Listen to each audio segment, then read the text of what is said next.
So just taking a quick look at Polygon on our daily time frame, as we can see, very much looking like we are starting to get a bit of a consolidation here down at the lows. You can see we've come down trying to fill that wick of the previous plunge to the downside that we saw.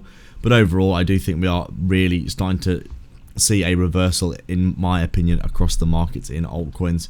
You can see Polygon's been stuck under this resistance for some time. We did get that big bounce and rip through that resistance previously, followed by coming down here to sweep both sides of liquidity. Liquidity up here swept, and now liquidity down here being swept as well. Before, in my opinion, we do get that reversal. You can see the huge bullish divergences coming in on the charts. Lower lows on the price action, higher lows on the RSI, meaning the strength of the downtrend, even though that is continuing, is decreasing. And we're probably going to get a fill of this area here, followed by a very, very sharp reversal, in my opinion, not just for this, but for altcoins in general. Pretty much the whole market signaling this reversal pattern, and it's only a matter of time, in my opinion, before it happens.